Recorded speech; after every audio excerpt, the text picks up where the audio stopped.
Fake dating my ex's favorite hockey player. Chapter 1: The Breakup. I devoted 10 years of my life to the only man I've ever loved, my ex-fiancé, Zane Whitmore. Since our 8th grade in middle school, I was always by his side. I shaped myself into the perfect woman for him.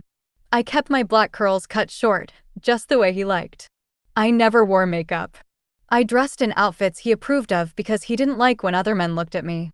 For 10 years, I did everything he wanted. I was going to be his wife. Everyone knew we were meant to be.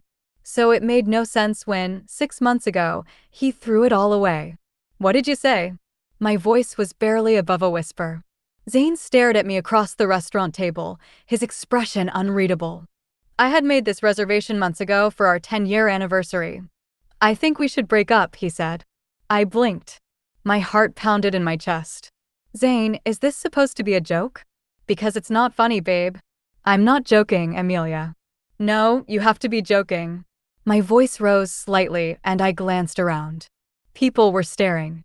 I took a deep breath and reached for his hands across the table. My engagement ring still sat on my finger. I had never wanted to take it off. Not even now. "We just started planning the wedding," I said, keeping my voice steady. "I know it's stressful, but that's why I've been doing most of the work." He didn't respond. "If it's too much, we can push it back," I added, even though the words felt like poison. We had already delayed it for years. But if that's what it took to keep us together, I would do it in a heartbeat. "I don't want you to feel pressured." Zane exhaled sharply. "Then you don't want me to marry you?" "Because that's something I don't want to do, Emilia." His words hit like a slap. My chest tightened. "You don't mean that." "But I do." His voice was firm. Cold. Nothing like the man I fell in love with. "I don't love you anymore. I haven't for years." I stopped breathing. "I stayed because I know how much I owe you," he admitted. "But I can't put you over my happiness anymore. Relationships go through tough times. We just have to work dash." Zane pulled his hand from mine and ran it through his hair. He had always been handsome. He had light brown hair, golden brown eyes, and a smile that could make anyone melt. I knew I was lucky to have him. He could have had any girl. But he chose me. That had to mean something. People don't just throw 10 years away. But he wasn't smiling at me now. He was scowling.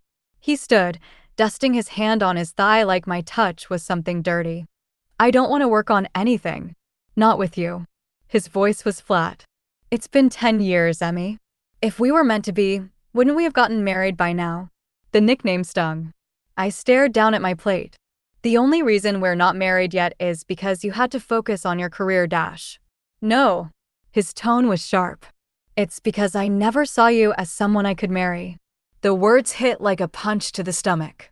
"You might be someone's cup of tea, but not mine, Emilia. And besides, most NHL athletes don't get married. But you wouldn't understand that." I did understand. I didn't want to go my whole life without being someone's wife. But for him, I would have tried. "Don't cause a scene, Zane. There might be reporters here." He chuckled. "You've always been a pushover, haven't you?" He leaned in slightly. "But I did love you when we were younger. Because of that, you can keep the engagement ring. I don't want it back." He turned to leave, then glanced over his shoulder.